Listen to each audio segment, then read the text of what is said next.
الله الرحمن الرحيم وما هذه الحياة الدنيا إلا لهو ولعب وما هذه الحياة الدنيا إلا لهو ولعب وإن الدار الآخرة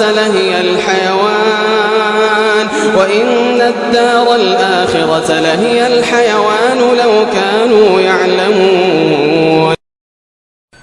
إن الحمد لله نحمده ونستعينه ونستغفره ونعوذ بالله من شرور أنفسنا ومن سيئات أعمالنا من يهده الله فلا مضل له ومن يضلله فلا هادي له وأشهد أن لا إله إلا الله وأشهد أن محمدا عبده ورسوله. يا أيها الذين آمنوا اتقوا الله حق تقاته ولا تموتن إلا وأنتم مسلمون. يا أيها الناس اتقوا ربكم الذي خلقكم من نفس واحدة وخلق منها زوجها وبث منهما رجالا كثيرا ونساء واتقوا الله الذي تساءلون به والأرحام إن الله كان عليكم رقيبا. يا أيها الذين آمنوا اتقوا الله وقولوا قولا سديدا يصلح لكم أعمالكم ويغفر لكم ذنوبكم ومن يطع الله ورسوله فقد فاز فوزا عظيما. أما بعد فإن خير الحديث كتاب الله وخير الهدي هدي محمد صلى الله عليه وسلم وشر الأمور محدثاتها وكل محدثة بدعة وكل بدعة ضلالة وكل ضلالة في النار. فاعوذ بالله السميع العليم من الشيطان الرجيم. بسم الله الرحمن الرحيم. وما خلقت الجن والإنس إلا ليعبدون ما أريد منهم من رزق وما أريد أن يطعمون إن الله هو الرزاق ذو القوة المتين. وعن محمود بن لبيد رضي الله تعالى عنه قال قال رسول الله صلى الله عليه وسلم إن الله تعالى لا يحمي عبده المؤمن من الدنيا وهو يحبه كما تحمون مريضكم الطعام والشراب تخافون عليه أو كما قال عليه الصلاة والسلام رواہ احمد. محترم سامعین اور دینی ماں اور بہنوں، ہم نے آج اس مجلس میں صحیح مسند احمد بن حنبل کی ایک حدیث جو حضرت محمود ابن لبید رضی اللہ تعالی عنہ سے مروی ہے، ہم نے وہی حدیث پڑھی ہے، اور اس حدیث کا خلاصہ یا یوں کہیں آج کے اس درس کا موضوع جو ہے وہ یہ کہ اللہ تعالیٰ اپنے محبوب بندوں کو دنیا داری سے بہت ہی زیادہ محفوظ رکھ لیتے ہیں، کیونکہ دنیا داری جب مومن کے دین اور آخرت کو نقصان پہنچانے لگتی ہے تو اللہ تعالیٰ اپنے محبوب بندے کو اس دنیا داری سے محفوظ کر لیتے ہیں تاکہ یہ دنیا میرے بندے کے دین کو برباد نہ کر سکے، آخرت متاثر نہ کر سکے. ایک مومن کے لیے یا ایک مومن کا سب سے بڑا سرمایہ جو ہوتا ہے وہ دین ہوتا ہے. دین سے بڑا سرمایہ کسی مومن کا کوئی دوسرا سرمایہ نہیں ہوتا. اور اس کا اندازہ اس حدیث سے لگایا جا سکتا ہے کہ یہ دین مل جانا، ایک مومن کو جو دین ملا ہے وہ کتنا بڑا سرمایہ ہے، اس کا اندازہ اس حدیث سے لگتا ہے، اس حدیث سے لگایا جا سکتا ہے جس حدیث کو امام بخاری رحمۃ اللہ علیہ اپنے صحیح کے اندر متعدد مقام پر نقل کرتے ہیں. حدیث حضرت حکیم ابن حزام رضی اللہ تعالی عنہ. حکیم ابن حزام یہ اسلام سے پہلے جاہلیت میں بہت ہی زیادہ عبادت گزار اور اس وقت بہت ہی زیادہ نیک اعمال کرنے والے لوگوں میں شمار ہوتے تھے. ایک طویل عرصہ گزر گیا یہ ایمان نہیں لائے اور ان کا شمار معمرین صحابہ کرام میں سے نہیں، وہ صحابہ کرام جن کو بڑی لمبی عمر عطا کی گئی ہے، ان میں سے ایک حکیم ابن حزام ہیں. کم سے کم جو روایت ہے وہ یہ کہ 120 سال ان کی عمر تھی. اور بڑی عجیب و غریب بات یہ کہ 120 سالہ زندگی، ابتدائی 60 سالہ زندگی کفر کی ہے اور آخری 60 سالہ زندگی جو ہے حالت ایمان کی ہے. چونکہ ایمان آنے کے پہلے بہت سارے نیک اعمال کرتے تھے جس کی دعوت نبی علیہ السلام بھی دیتے رہے، اسلام میں بھی تھی، اسلام نے وہ نیکیوں کو باقی رکھا تھا. جب یہ مسلمان ہوئے تو نبی علیہ السلام سے پوچھا، یا رسول اللہ ارأیت امورا کنت اتحنس بها فی الجاہلیہ، یا رسول اللہ آپ ذرا میرے ان نیک اعمال کے بارے میں کیا کہتے ہیں جو جاہلیت میں نے کیے تھے. پوچھنے کا مقصد یہ تھا کہ نیکیاں تو وہی ہیں جس کی اسلام دعوت دے رہا ہے، لیکن میں نے حالت کفر میں کیا ہے تو نیکیاں، تو کیا ہماری وہ پرانی نیکیاں جو حالت کفر میں نے کی ہیں وہ اللہ تعالیٰ باقی رکھے گا یا کہ مسلمان ہونے کے بعد سے نیکیوں کا نیا حساب اللہ تعالیٰ کرے گا اور پرانی نیکیاں سب رائے گاں گئیں.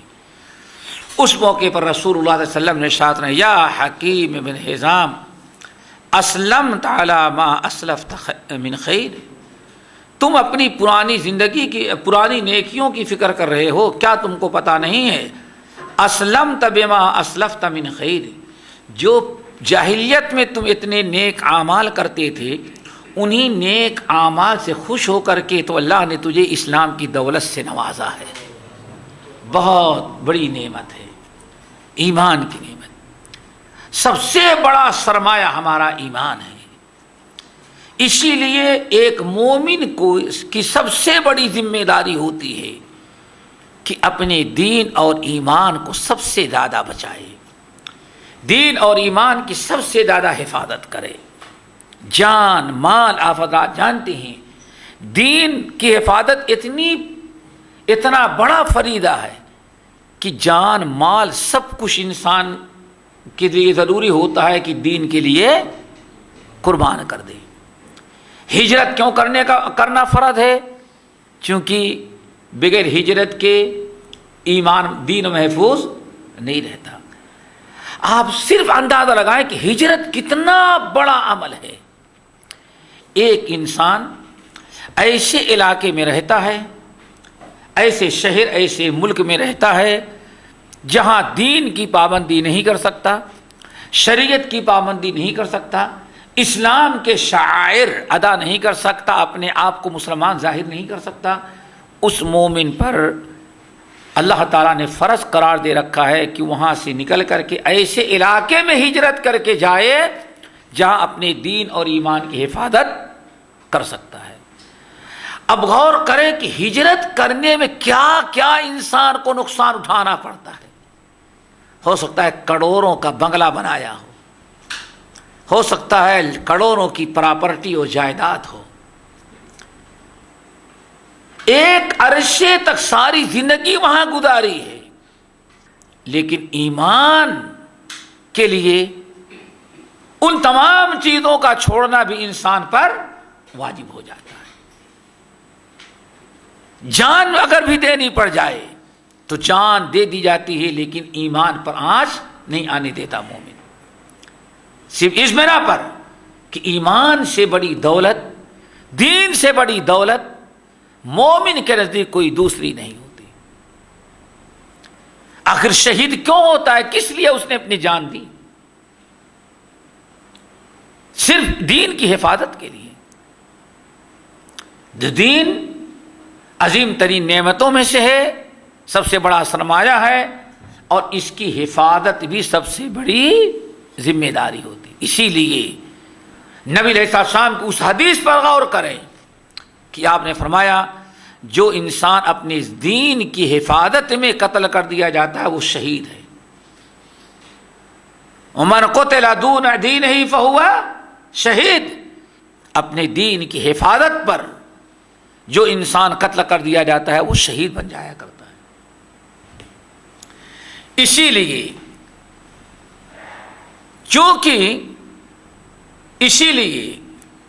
صحیح مسلم کے اس حدیث کو اور اس دعا کو یاد کر لیں جو حضرت عائشہ رضی اللہ تعالی عنہا روایت کرتی ہیں کہ نبی علیہ السلام بڑی پابندی سے دعا مانگا کرتے تھے.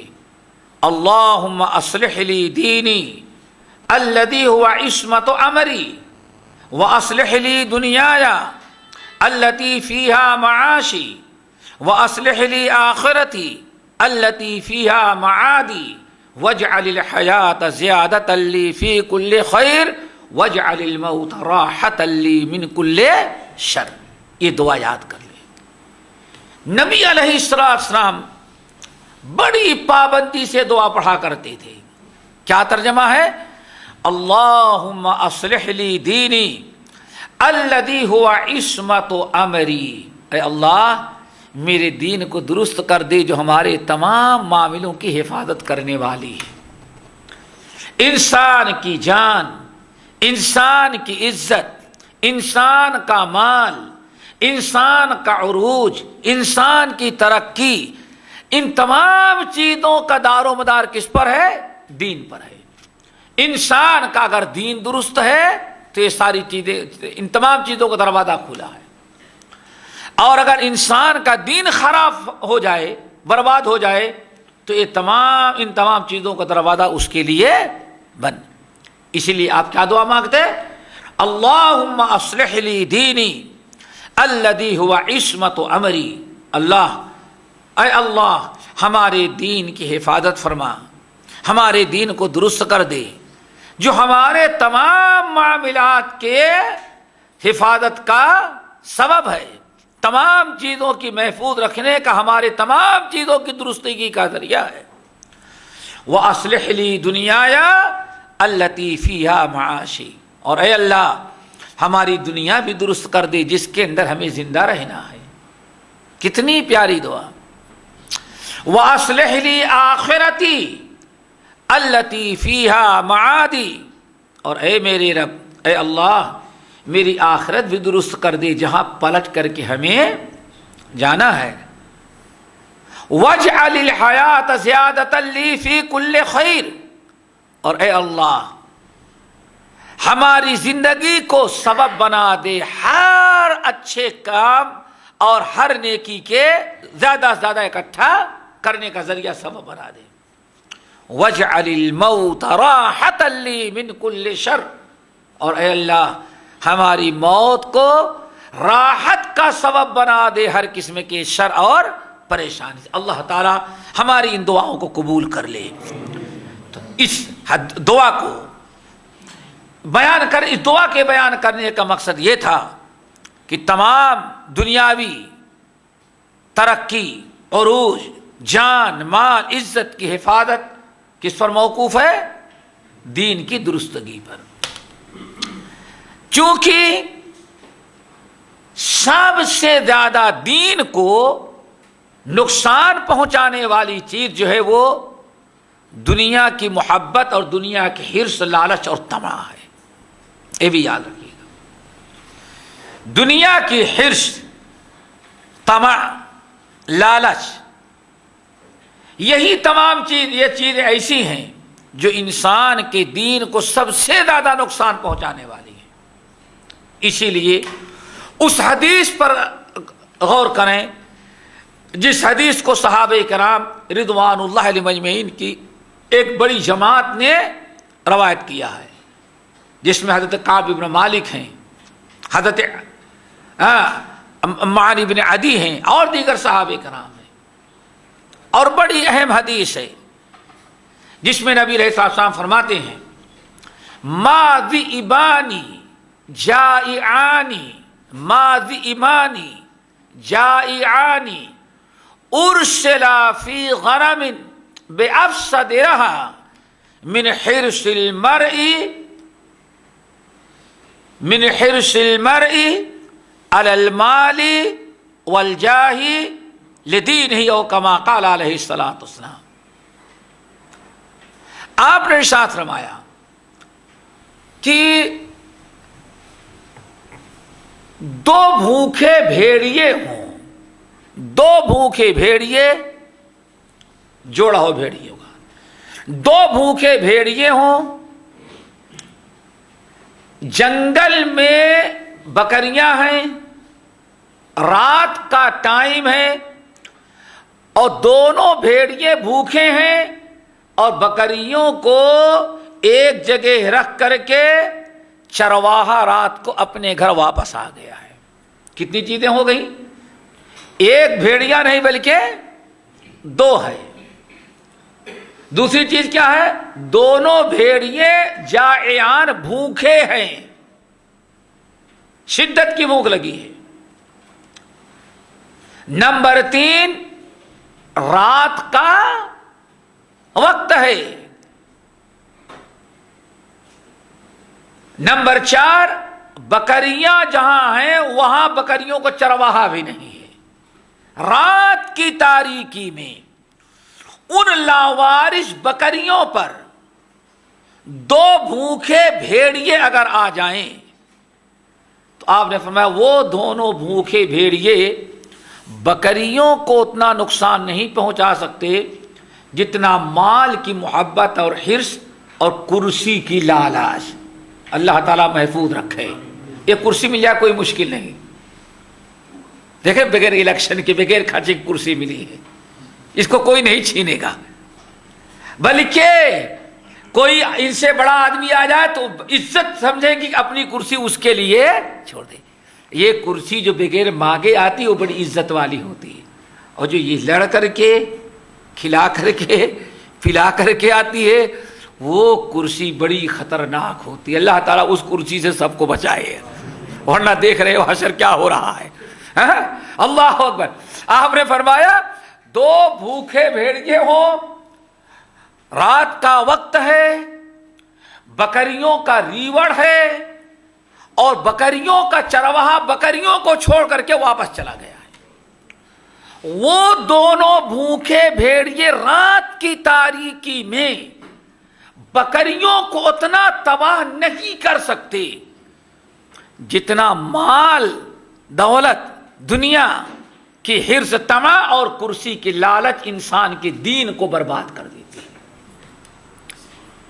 اسی لیے دین کو سب سے زیادہ نقصان پہنچانے والی چیز کیا ہے؟ دنیا کی حرص، محبت، طمع، لالچ اور کرسی کی پیاس. یہ نہایت خطرناک چیزیں. آپ نے فرمایا یہ دونوں چیزیں آدمی کے دین کو جتنا نقصان پہنچا دیتی ہیں، جس قدر دین کو بگاڑ دیتی ہیں، رات کی تاریکی میں لاوارث بکریوں کو دو بھوکے بھیڑیے اتنا نقصان نہیں پہنچا سکتے. اسی لیے جب آپ نے سن لیا کہ دنیا کی حرص اور طمع اور دنیا کی لالچ مومن کے دین کو سب سے زیادہ نقصان پہنچانے والی چیز ہے، اسی لیے اللہ تعالیٰ اپنے جس بندے سے محبت کرتے ہیں، اپنے جس مومن بندے کو اپنا محبوب بناتے ہیں، اللہ تعالیٰ اپنے اس مومن بندے کو، محبوب بندے کو دنیا کی ہر اس چیز سے، دنیا داری، ان تمام دنیا داری سے محفوظ کر لیتے ہیں جو دنیا داری بندے کے دین کو خراب کرنے والی ہو. آپ تو بہت مانگ رہے ہیں لیکن اللہ تعالیٰ جانتا ہے کہ یہ چیز آپ کو مل گئی تو آپ کے دین کو نقصان پہنچائے گی. آپ بہت مانگتے ہیں، مانگنے کے باوجود تمنا بھی ہے، خواہش بھی ہے، آپ کو ضرورت بھی ہے، لیکن اللہ دیکھتے ہیں کہ ہاں یہ چیز اس کو نقصان پہنچا دے گی اس کے دین کو، اسی لیے اللہ تعالیٰ کی محبت کا تقاضا یہ ہے کہ بندے کو کوئی ایسی چیز نہ دے جو بندے کے دین کو نقصان پہنچائے۔ اور یہ بہت بڑی چیز ہے بھائی، کسی کو اللہ تعالیٰ اپنا محبوب بنائے، کسی سے محبت کرنے لگے، یہ کوئی معمولی سی نعمت ہے؟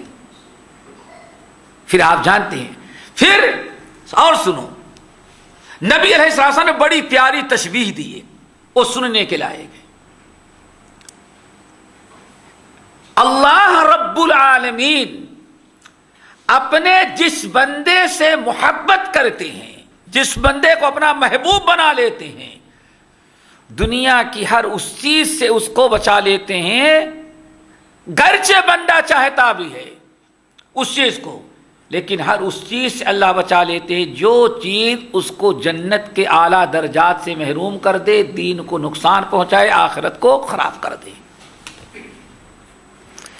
پھر بڑی پیاری تشبیہ دی جس سے کوئی انکار نہیں کر سکتا، بھائی رحمت للعالمین کی بات ہے۔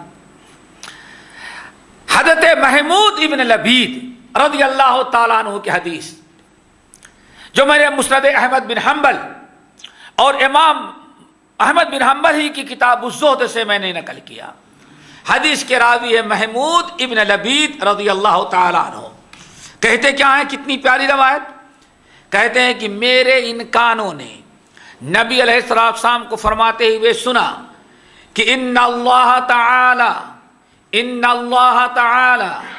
لا یحمی عبدہ المؤمن من الدنیا وہو یحبہ کما تحمون مریضکم الطعام والشراب تخافون علیہ او کما قال علیہ السلام۔ اب اس مثال کو کوئی انکار نہیں کر سکتا، اور اس حدیث کے سمجھنے میں کوئی اب مشکلات نہیں۔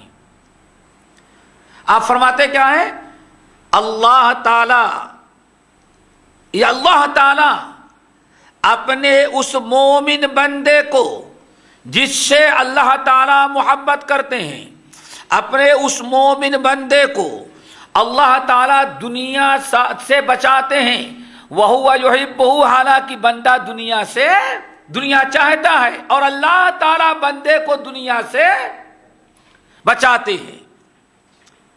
کیوں بچاتے ہیں؟ چونکہ اللہ تعالی اس بندے سے محبت کرتا ہے، اور یہ دنیا کی چیز اس کے دین کو نقصان پہنچانے والی ہے۔ کیسے بچاتا ہے؟ اب ذرا غور سے سنو۔ کما تحمون مریضکم الطعام والشراب تخافون علیہ، جیسے تم اپنے مریض کو کھانے اور پینے سے بچاتے ہو جبکہ مریض کو کھانا پینا نقصان پہنچائے۔ نہیں سمجھ میں آیا، یہ حدیث نہیں سمجھ میں آئی میرے خیال سے۔ آپ ڈاکٹر کے یہاں گئے، آپ کو ڈاکٹر نے بتایا آپ کو فلاں بیماری ہے اور آج ہی سے فلاں چیز کھانا بند کر دیں اور فلاں چیز کو نہیں پی سکتے، بس پابندی لگا دیں، ڈاکٹر بتا دیا۔ کیوں؟ یہ چیز اگر آپ استعمال کریں دوا بھی فائدہ نہیں اور آپ کی جان بھی خطرے میں ہے، اور آپ اس چیز کے بہت زیادہ عادی ہیں۔ اب آپ بتائیں، آپ تو اتنی عادت اس چیز کی پڑ چکی ہے کہ اب آپ تو اپنی بیماری کا خیال نہیں کرتے، لیکن آپ کے ماں باپ بیوی بچے وہ چیز آپ کو دینے کے لیے تیار نہیں ہوتے۔ کیوں نہیں دینے کے لیے تیار ہوتے؟ چونکہ یہ اس بیماری میں کھانا پینا آپ کے لیے نقصان دہ ہے، مریض کو شدت کی ضرورت ہے، مریض اس چیز کے لیے بالکل بے قرار بے چین ہے، لیکن محبت کرنے والے ماں باپ عزیز و اقارب اس کو نہیں دیتے۔ کیوں نہیں دیتے؟ چونکہ اس چیز کا کھانا پینا اس بیماری میں مضر ہے، نقصان دہ ہے۔ اللہ رسول ایسی مثال دیے کہ روزمرہ کی زندگی میں آدمی پر وہ گزرتی رہتی ہے۔ ایک معلوم ہے ماں کو، ایک باپ کو اچھی طرح سے معلوم ہے کہ چھوٹا سا بچہ ہے، اس کا گلا پکا ہوا ہے، ٹانسل بڑھا ہوا ہے، بخار ہے، شدت کی تکلیف ہے، ڈاکٹر دوا دیتا ہے اور کہتا ہے اس کو ٹھنڈے پانی سے بچاؤ، آئس کریم سے بچاؤ، فلاں چیز سے بچاؤ۔ بچہ کتنا روتا ہے، ماں باپ کلیجے پر پتھر باندھ لیتے ہیں لیکن وہ نقصان پہنچانے والی چیز بچے کو نہیں دیتے۔ بچہ چاہتا ہے لیکن چونکہ ماں باپ کے لیے بچے کی جو چاہت ہے، ذرا غور کریں، بچے کی جو پسند ہے، بچے کی جو چاہت ہے، بچے کی چاہت سے کہیں زیادہ ماں باپ کو بچے کی صحت اور بچے کی جان پیاری ہے۔ اس لیے بچے کی پیاری جان کو بچانے کے لیے بچے کی تمام ان خواہشوں کو ماں باپ دبا دیتے ہیں، کوئی ایسی خواہش نہیں پوری کرنے دیتے جو بچے کے جان کے لیے اور صحت کے لیے نقصان دہ ہو۔ بچے کی چاہت ہے، ماں باپ اس کو منع کر رہے ہیں۔ اللہ کے رسول صلی اللہ علیہ وسلم فرمایا اسی طرح سے، اللہ اکبر، اتنی پیاری تشبیہ، اسی طرح سے جیسے تم اپنے مریض کو ان تمام چیزوں کے کھانے پینے سے بچاتے ہو جو مریض کے جان کے لیے جان کے خطرے کے باعث بنتی ہے، مریض کی پسند اور چاہت کی پرواہ تم نہیں کرتے، صرف اس کی، چونکہ اس کی جان اور صحت آپ کو پیاری ہے۔ اسی طرح اللہ تعالیٰ اپنے بہت سارے مومن بندوں سے جب محبت کرتے ہیں، بندوں کی بڑی چاہت ہوتی ہے، بڑی خواہش ہوتی ہے، بندے کو ضرورت بھی ہوتی ہے، لیکن اللہ تعالیٰ بندے کو نہیں دیتے۔ کیوں؟ اللہ تعالیٰ جانتا ہے کہ یہ بھی چیز اس بندے کی آخرت کے لیے، دین کے لیے نقصان دہ ہے۔ وہی اللہ رب العالمین رحم کر رہا ہے، لیکن ہم لوگ کبھی ناراض ہو کر کے اللہ تعالیٰ کی شکایت شروع کر دیتے ہیں۔ دوسری حدیث حضرت قتادہ ابن نعمان رضی اللہ تعالیٰ عنہ راوی ہے، جس حدیث کو امام ترمذی، امام ابن ماجہ، امام احمد، ابن حبان اور امام حاکم رحمہم اللہ نے روایت کیا ہے۔ حدیث کے راوی قتادہ ابن نعمان رضی اللہ تعالیٰ عنہ، اس سے بھی زیادہ پیاری، ان رسول اللہ صلی اللہ علیہ وسلم قال اذا احب اللہ عبدا، رسول اللہ علیہ وسلم فرماتے ہیں، کیا فرماتے ہیں؟ ان اللہ اذا احب عبدا، جب اللہ تعالیٰ کسی بندے سے محبت کرنے لگتے ہیں۔ اب کب محبت کرتے ہیں؟ بندہ جب اپنے دین، ایمان، شریعت کی پابندی کرتے کرتے، نیکیاں کرتے کرتے، جیسے کہ حدیث کے اندر آتا ہے، اللہ تعالیٰ محبت کب کرتے ہیں؟ اللہ اکبر، بڑی طویل حدیث ہے جس کا خلاصہ یہ ہے، نبی علیہ السلام، اللہ تعالیٰ فرماتے ہیں، حدیث قدسی ہے، اللہ کے رسول صلی اللہ علیہ وسلم، اللہ تعالیٰ فرماتے ہیں کہ سب سے زیادہ اگر بندہ اللہ تعالیٰ کا تقرب اپنے کسی عمل کے ذریعے حاصل کر سکتا ہے تو فرائض کی پابندی ہوتی ہے۔ فرائض کی پابندی سے زیادہ اللہ تعالیٰ کے تقرب کا کوئی دوسرا ذریعہ نہیں ہوتا۔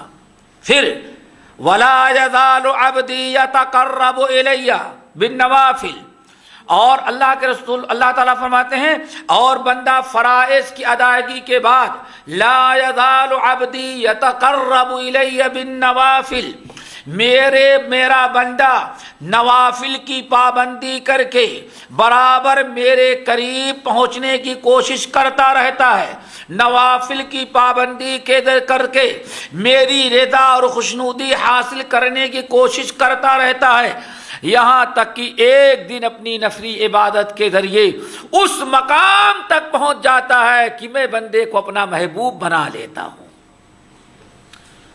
پھر جب اپنے بندے کو میں نے اپنا محبوب بنایا اور بندے سے میں نے محبت کر لیا، تو اس کا میں کان بن جاتا ہوں جس سے وہ دیکھتا ہے سنتا ہے، وہ آنکھ بن جاتا ہوں جس سے وہ دیکھتا ہے، وہ پیر بن جاتا ہوں جس سے وہ چلتا ہے، وہ ہاتھ بن جاتا ہوں جس سے وہ پکڑتا۔ کیا مطلب؟ اس کے کان کی، اس کے آنکھ کی، اس کے پیر کی اور اس کے دل کی ہم اس قدر حفاظت کرنے لگتے ہیں کہ کان کو وہی چیز سننے کی توفیق دیتے ہیں جو مجھے راضی کرنے والی ہو، ہر اس چیز سے کان کو محفوظ کر لیتے ہیں جس کا سننا مجھے ناپسند ہو، اس کے آنکھوں سے صرف وہی چیزیں دیکھنے کی توفیق دیتے ہیں جن چیزوں کو کا دیکھنا وہ اجر و ثواب اور ہمیں پسند ہے، ہر ایسی چیز کے دیکھنے سے اپنے بندے کو محفوظ کر دیتے ہیں جو میری ناراضگی اور ناپسندیدگی کا ذریعہ بنتی ہے۔ میں اس کے ہاتھ کو ہر ایسے عمل کرنے، ہر ایسی چیز پکڑنے سے منع کر دیتا ہوں جس کا پکڑنا اور جس کا جہاں ہاتھ کا استعمال کرنا مجھے ناپسند ہوتا ہے وہیں ہاتھ استعمال کرنے دیتا ہوں جہاں مجھے پسند ہے۔ ایسے ہی ان قدموں سے میں کسی اور جگہ جانے نہیں دیتا، صرف وہیں جانے کی توفیق دیتا ہوں جہاں جانا میرے لیے باعث ہے، جہاں جانا میرے رضا اور میری تقرب کا باعث بنا کرتا ہے۔ اس طرح سے انسان اللہ تعالیٰ کا محبوب بن جاتا ہے۔ تو نبی علیہ السلام فرماتے ہیں وَلَا اِذَا أَحَبَّ اللَّهُ عَبْدًا، جب اللہ تعالیٰ کسی بندے کو اپنا محبوب بنا لیتے ہیں اور کسی بندے سے اللہ تعالیٰ محبت کرنے لگتے ہیں حَوَاهُ الدُّنْيَا، تو اللہ تعالیٰ اس کو دنیا داری سے بچا لیتے ہیں۔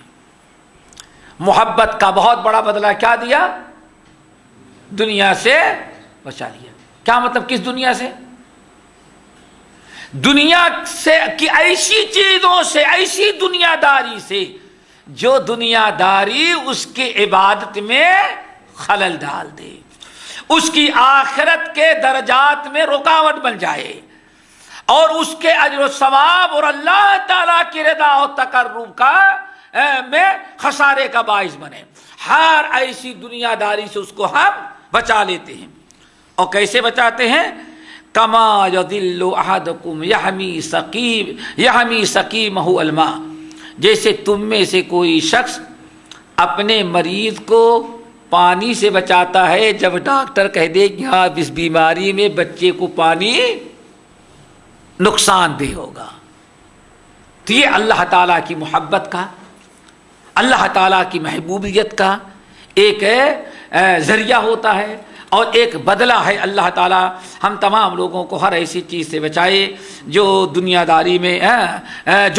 داری ہماری آخرت اور ہمارے ایمان کو نقصان پہنچانے والا ہو۔ حضرت حذیفہ ابن الیمان رضی اللہ تعالیٰ عنہ سے امام بہقی شعب الایمان میں اور امام ابو نعیم رحمۃ اللہ علیہ حلیہ کے اندر نقل کرتے ہیں، اللہ اکبر، کہتے ہیں کہ رسول صلی اللہ علیہ وسلم نے فرمایا ان اللہ تعالی اشد حمیۃ للمؤمن من الدنیا من المریض اہلہ الطعام۔ اللہ اکبر، اللہ تعالیٰ کے نظام ذرا دیکھو۔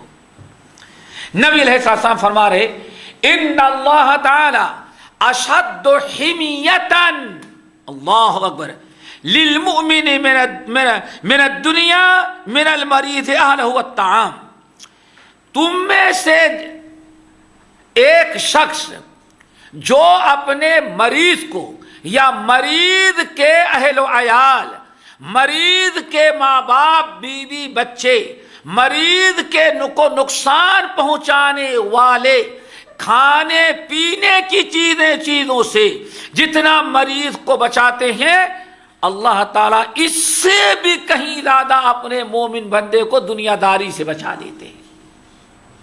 لیکن پھر یاد رکھیے، کیوں؟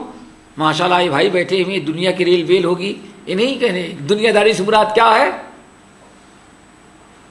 جو آخرت میں اے طائر لاہوتی، اس رزق سے تو موت اچھی جس رزق سے آتی ہو پرواز میں کوتاہی، مقصد یہ ہے اے طائر لاہوتی، اس رزق سے تو موت اچھی جس رزق سے آتی ہے پرواز میں کوتاہی۔ علامہ اقبال جو کہہ رہے ہیں، یہی حدیث کے ترجمہ ہے، وہ دنیا جو انسان کی عبادت، انسان کی آخرت، اللہ اس کے رسول کے رضا کے اعمال میں رکاوٹ بنتی ہو، جیسے اللہ تعالیٰ فرماتے کیا ہے، یا ایھا الذین آمنوا لا تلھکم اموالکم ولا اولادکم عن ذکر اللہ ومن یفعل ذلک فاولئک هم الخاسرون۔ ہو سکتا ہے ہمارے بھائی کو اللہ نے دنیا بہت دے دیا، کیوں؟ اللہ تعالیٰ نے اللہ تعالیٰ معلوم ہے کہ کتنا بھی دنیا دے دیں گے لیکن یہ نماز باجماعت چھوڑنے والا نہیں، کتنا بھی دنیا دے دیں گے دنیا کے پیچھے پڑ کر کے اپنی آخرت کو برباد کرنے والا نہیں۔ لیکن مجھے نہیں دیا، آپ کو نہیں دیا، فلاں کو نہیں دیا، کیوں؟ اللہ جانتا ہے کہ اگر اس کو دے دیں گے تو یہ دین پر قائم نہیں رہ جائے گا۔ اللہ تعالیٰ کا مقصد ہے آپ کے دین کی حفاظت کرنا، یہ مقصد ہے اللہ تعالیٰ۔ آپ چاہتے ہیں کہ آپ کے حق میں فلاں چیز بہتر ہے، لیکن اللہ تعالیٰ کیا فرماتے ہیں، نہیں، تم اپنے بارے میں فیصلہ نہیں کر سکتے، کتنی چیزیں تم سمجھتے ہو کہ اچھی ہیں لیکن انجام کے اعتبار سے اللہ جانتا ہے تمہارے حق میں وہ بری ہوتی۔ اسی لیے آدمی کبھی لاکھوں کروڑوں خرچ کر کے کسی اچھی امید پر لگا کر کے بعد میں نقصان اٹھاتا ہے، انسان نقصان اٹھا لیتا ہے۔ تب آپ کو اگر معلوم ہوتا ہے اس میں نقصان ہوگا تو لاکھوں روپے کیوں خرچ کرتے؟ لیکن اللہ تعالیٰ واللہ یعلم وانتم لا تعلمون، اللہ بہتر جانتا ہے تم نہیں جانتے۔ اسی لیے ہر انسان جائز حلال کوشش کر لینے کے بعد اللہ تعالیٰ جتنا جس کو دے دیں اس کو یہ سوچنا چاہیے کہ ہمارے حق میں یہی بہتر ہے، اس سے زیادہ اللہ تعالیٰ دے دیتا تو شاید ہم دین پر قائم نہ رہ جاتے۔ پھر سوچیں گے ان کو کیوں زیادہ دے دیا، تو آپ سوچیں ہو سکتا ہے کہ اتنا کمزور ایمان ہے، لالچی اگر اللہ نہ دیتا تو بے ایمان ہو جاتا، یہ بھی تو ہو سکتا ہے۔ جیسے غزوہ حنین کے اندر ذرا دیکھو، اللہ اکبر، غزوہ حنین کے اندر نبی علیہ السلام اتنا زیادہ مال غنیمت آیا، ابو بکر کو چھوڑ دیا، عثمان کو چھوڑ دیا، عمر کو چھوڑ دیا، علی کو کچھ نہیں دیا، ان لوگوں کو نہیں دیا، بڑے بڑے صحابہ کرام کو نہیں دیا، مہاجرین کو نہیں دیا، انصار کو نہیں دیا، کچھ لوگوں کو بلا بلا کر کے ڈھونڈ ڈھونڈ کر کے اللہ کے رسول نے دیا، اچھا فلاں کو بلا لاؤ، فلاں کو بلا کے لاؤ۔ اب جتنے پرانے جنہوں نے اتنی قربانیاں دی ہیں ان کو اللہ کے رسول بیٹھو تمہارے لیے کچھ نہیں ہے، اور جنہوں نے دین کے لیے کوئی قربانی نہیں دی ان کو ڈھونڈ ڈھونڈ کر کے بھائی فلاں ابھی نظر نہیں ہے، فلاں کو بلاؤ۔ آخرکار لوگوں سے صبر نہیں ہوا، کچھ لوگوں نے کہا یا رسول اللہ ساری قربانیاں تو دین کے لیے میں نے دیا، انہوں نے کیا قربانی دی ہے، مال غنیمت لینے کے لیے حاضر ہو گئے۔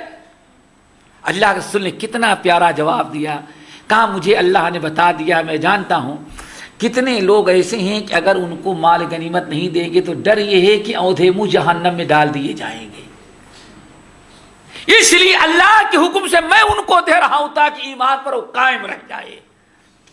اور یہ ابو بکر ہیں، یہ عمر ہیں، یہ عثمان، یہ علی ہیں، اگر کچھ بھی نہیں دیں گے جب بھی ایمان میں اتنے پختہ ہیں کہ ان کا ایمان دنیا کے خاطر خراب ہونے والا نہیں۔ سارے صحابہ کرام خاموش ہو کے سمجھ لیا کہ اللہ کے رسول جہاں تک سوچتے ہیں ہم لوگ وہاں تک نہیں سوچ سکتے۔ تو آپ دونوں طرف سے دیکھیں کہ ہمارے مومن بھائی کے حق میں یہی بہتر ہے۔ اللہ اکبر، یا تو دین میں اتنا پکا ہے کہ اللہ کتنا بھی دے دے تو اس کے دین متاثر نہیں ہو سکتا، یا ہو سکتا ہے دین میں اتنا کمزور ہو کہ اگر اللہ تعالیٰ دے دے نہ دے تو وہ بے دینی کی راہ اختیار کرے گا۔ اور اللہ تعالیٰ نہیں چاہتے کہ تھوڑے سے دنیا کے خاطر میرا بندہ جہنم میں سے دے دو، دین پر قائم رہے۔ اللہ اکبر، رحمت حق بہا نہ جویت، رحمت حق بہا نمی جویت۔ اسی لیے میرے بھائیوں یہ رزق کے تقسیم پر اللہ تعالیٰ کی تقسیم ہے، اس پر ہمیں راضی و خوش رہنا چاہیے۔ اللہ اکبر، حضرت عبداللہ حذیفہ ابن الیمان رضی اللہ تعالیٰ عنہ کی ایک حدیث اور ذرا سنیں کہ کس قدر اللہ تعالیٰ اپنے مومن بندے کو ایسی دنیا داری سے، دنیا کی ان تمام چیزوں سے بچا لیتا ہے جو دنیا کی چیز، جو دنیا داری مومن اللہ تعالیٰ کے محبوب بندے کے دین کو نقصان پہنچانے والی ہو۔ اللہ اکبر! وہ کیا ہے؟ اللہ رسول فرماتے ہیں واللہ اشد تعاہدا للمؤمن۔ ذرا غور سے سنو میرے بھائی، اللہ تعالیٰ یہی حدیثیں ہمیں یاد رکھنے، ان کو سمجھنے کی توفیق نصیب فرما دے، تو پھر سمجھ لو کہ مومن بڑے سکون کی زندگی گزارتا ہے، اس کو کبھی کوئی ٹینشن و پریشانی ہوتی ہی نہیں۔ ذرا سن، انسان سوچ نہیں سکتا، ہم تو یہی کہہ سکتے ہیں سوائے رسول اللہ کی کوئی ایسی بات کہ کوئی انسان بیان ہی نہیں کر سکتا۔ اور آپ کیوں بیان کرتے ہیں؟ آپ کا یہ معجزہ، آپ کا کمال اور اللہ تعالیٰ کا فضل و کرم۔ ذرا سوچو، واللہ اشد تعاہدا للمؤمن بالبلاء من الوالد لولدہ بالخیر۔ اب ذرا غور سے سنیں، کہا جاتا ہے کہ دنیا میں ماں باپ سے زیادہ اولاد سے محبت کرنے والا کوئی دوسرا نہیں ہوتا۔ بھائی بھی ہوں گے، بہن بھی ہوں گے، بیوی بھی ہوگی، سب کچھ ہوگے، لیکن ماں باپ سے زیادہ محبت کوئی نہیں کر سکتا۔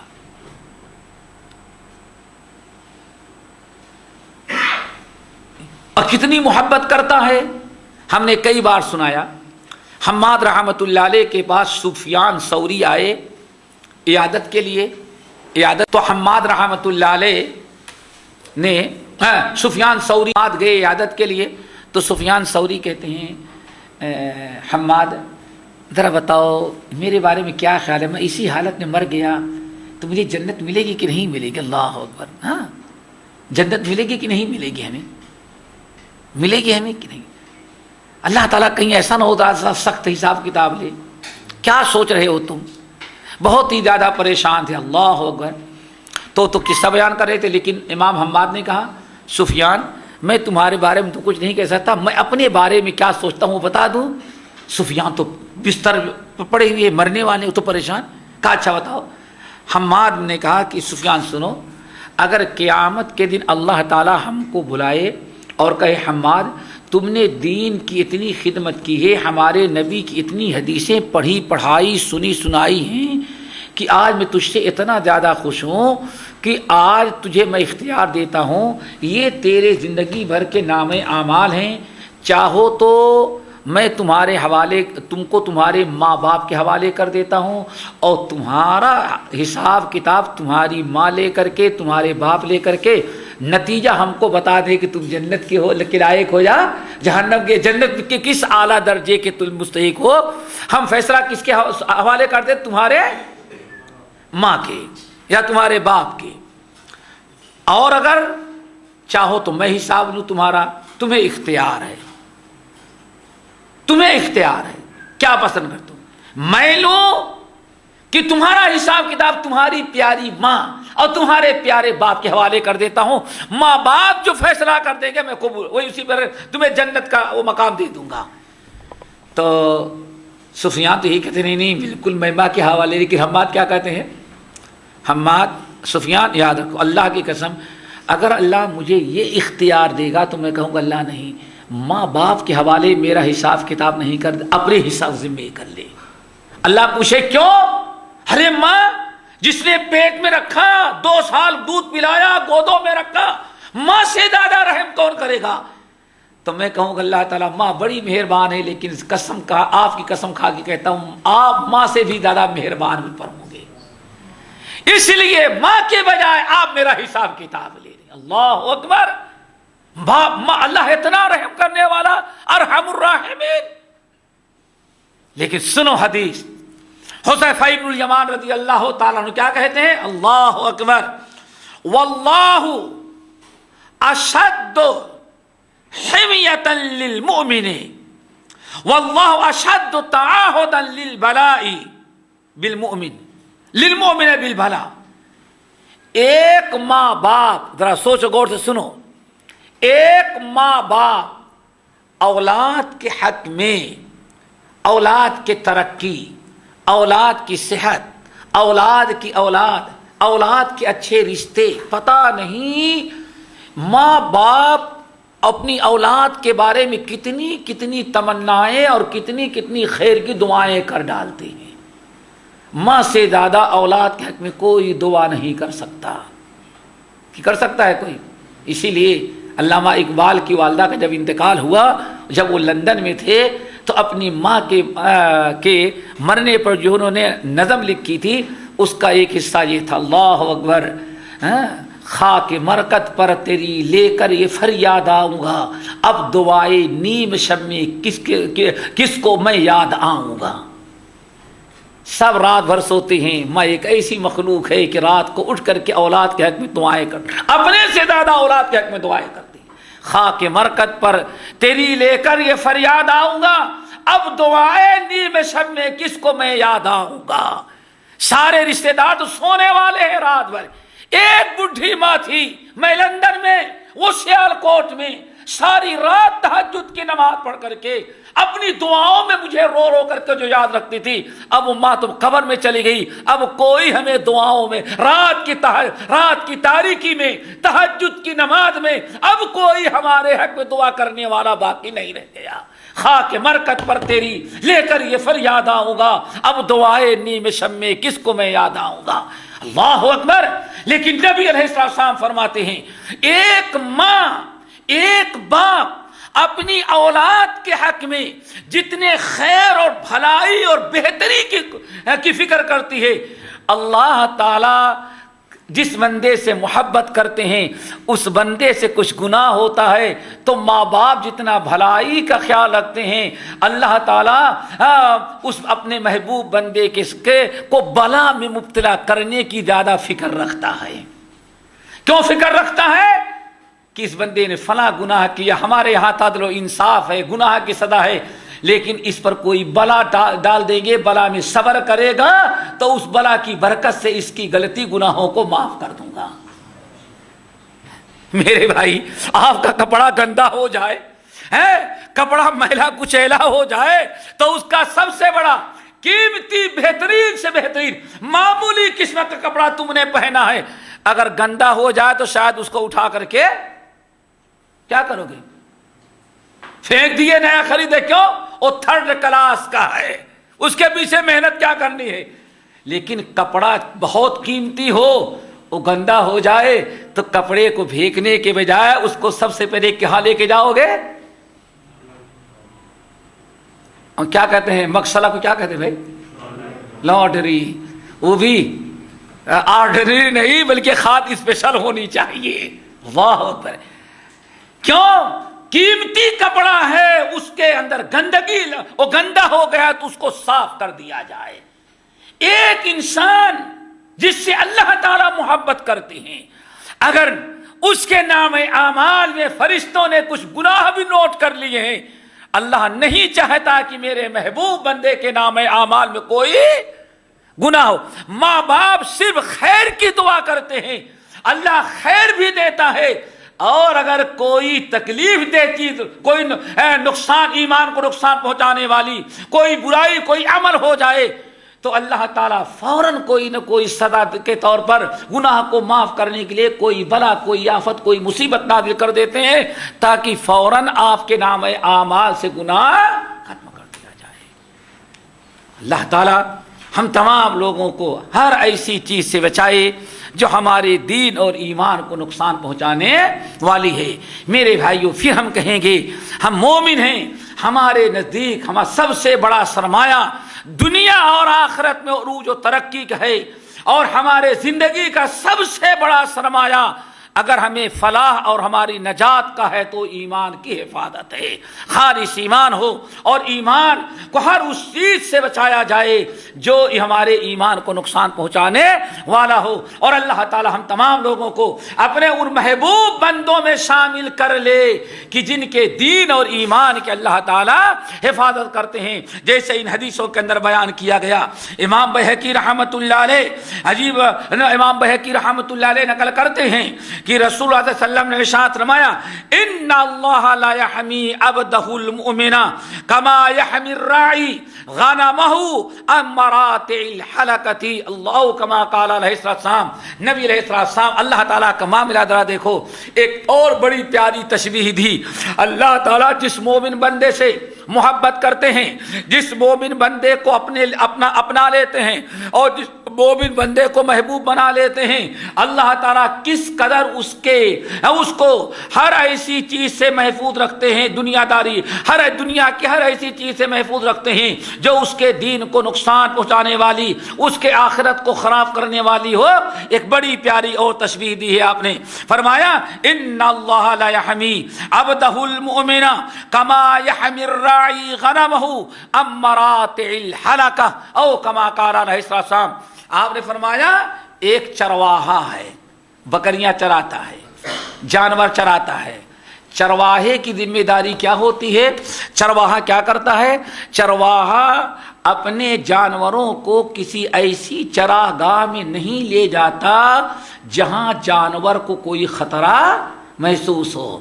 آپ لوگ جانتے ہیں بہت سارے چارے ایسے ہوتے ہیں جو جانور کو نقصان پہنچا دیتے ہیں، بہت سارے چارے ایسے جگہ ہیں کہ ایسی زمین پر کہ وہاں جانور جائے تو اس کے پیر وہاں دلدل ہوتا ہے، زمین میں پیر دھنس جاتے ہیں۔ کتنے گھاسیں تو بڑی ہری بھری ہیں، چارہ بڑا اچھا ہے، لیکن ایسے جھاڑیوں میں ہیں جہاں شیر، چیتے یا کم سے کم سانپ اور زہریلے اژدہے کا خوف ہوتا ہے۔ تو چرواہا جو ہے اپنے جانوروں کو کتنا اچھا بھی چارہ نظر آ رہا ہے، لیکن اللہ رسول فرماتے کیا ہے؟ عقل مند چرواہا کبھی اپنے جانوروں کو وہاں چرنے کے لیے جانے نہیں دیتا۔ جس طرح سے چرواہا اپنے جانوروں کو خطرناک چراگاہ سے منع کرتا ہے، ایسے ہی اللہ تعالیٰ اپنے مومن محبوب بندے کو دنیا داری سے محفوظ کر لیتا ہے جہاں اس کے دین اور ایمان کا خطرہ ہوا کرتا ہے۔ اللہ رب العالمین نے یہ ہمارے لیے نبی علیہ السلام کی زبان مبارک سے ان نصیحتیں پہنچائی ہیں، اور ان حدیثوں کو اگر غور سے ان پر غور کیا جائے تو اس سے اندازہ یہ لگتا ہے کہ نبی علیہ السلام اپنی امت پر کتنے مہربان تھے، کتنے مہربان تھے۔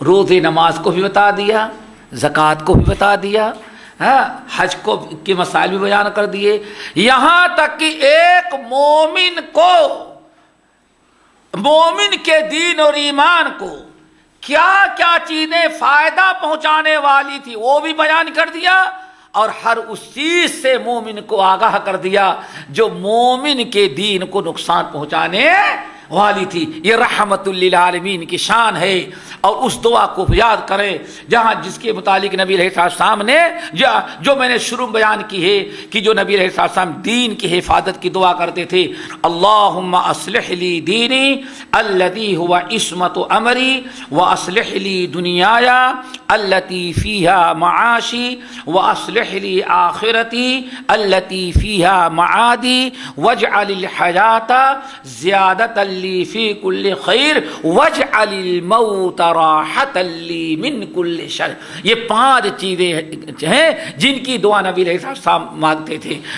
پہلی چیز کیا ہے؟ اللہم اصلح لی دینی الذی ہوا عصمت امری، اور دوسری چیز واصلح لی دنیای التی فیہا معاشی، اور تیسری چیز واصلح لی آخرتی التی فیہا معادی، اور چوتھی چیز واجعل الحیات زیادۃ لی فی کل خیر، اور نمبر 5 واجعل الموت راحۃ لی من کل شر۔ اللہ تعالیٰ اس دعا کو یاد کرنے اور اس کو پڑھنے کی توفیق نصیب فرمائے۔ اللہ ہماری اس مجلس کو قبول کرے۔ باقی انشاءاللہ اگلے درسوں میں اقول قولی ھذا واستغفر اللہ من کل ذنب واتوب الیہ۔ سبحانک اللہم وبحمدک اشہد ان لا الہ الا انت استغفرک واتوب الیک۔